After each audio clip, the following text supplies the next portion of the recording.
欢迎回到低音 Studio， 我是大明。你找到一群人跟你一起吹口琴重奏了吗？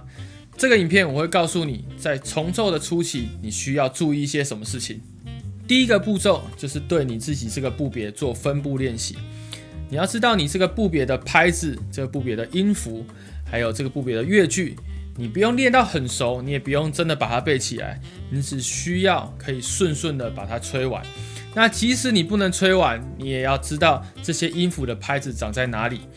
如果在没有一定的基本功状况下，你很难看着乐谱直接反映出你要吹的东西，例如这个，例如这个，还有这个，基本上是不可能的。所以在团练之前，你一定要先对你这个部别做你个人的分部练习。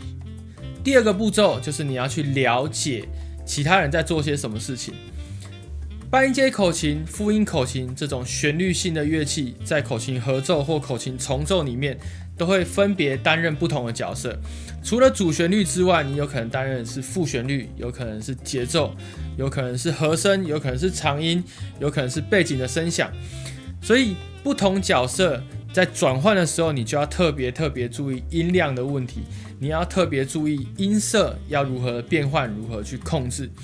那分析乐谱可以让你在演奏的时候更清楚你想要听到什么声响，也可以让你在认识乐谱的这个角度上更广泛、更全面。团练的时候，请你记得开启节拍器，千万不要凭感觉吹。在重奏练习的初期，因为队友之间可能也不是很熟，所以常常会有 A 觉得 B 拍子不稳， B 觉得 C 拍子不稳， C 又觉得 A 拍子不稳，然后你们就会吵架，这个团体就不用练下去了。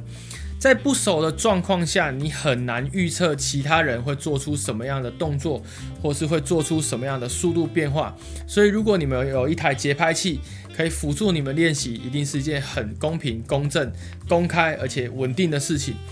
那使用节拍器，我们常常会遇到一个问题，就是声音太小声。例如你用的是一般乐器行买到的电子节拍器，或是你用的是手机的 App， 那这个声音会太小声，所以你在团练的时候也有可能会因为听不到，然后又吵架。所以通常这种节拍器在练习的时候，我会非常建议你搭配蓝牙喇叭或是一般的音响，就接着使用，让这个声音是让3个人、4个人、5个人、6个人都可以清楚听到的。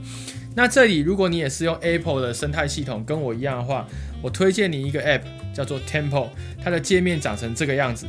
所以你就可以轻易而且轻松、非常直觉的去操作你的节拍器，然后让所有人都可以有稳定的拍子，这样你们也不会吵架，感情也会变得更好。团练的时候，你要把耳朵跟眼睛都打开，去聆听一下你的队友在速度上、在音量上有没有什么变化，并且在你自己吹奏上去回应他。那如果你都没有听的话，你有可能会同时间出发，但是你们不同时间结束，这样就不是一个重奏的样子。把眼睛打开的时候，你可以去看一下你队友的肢体动作，例如他现在在做渐强，在做渐弱，或者是他现在吹到比较激昂的段落，那你就可以透过眼睛去观察、去看。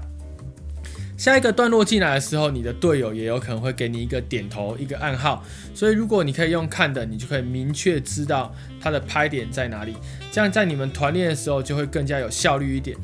那在看谱的时候，不要只有看你自己的谱，你也可以用垂直的方法看每个部别在同一个时间点发生什么事情，这样你在吹奏上会更加的顺畅，更加的轻松。所以综合这3种方法，耳朵、眼睛还有看谱，你在团练的时候就比较不容易发生失误，而且可以比较顺畅的把整首曲子练习完，并且把它吹出来。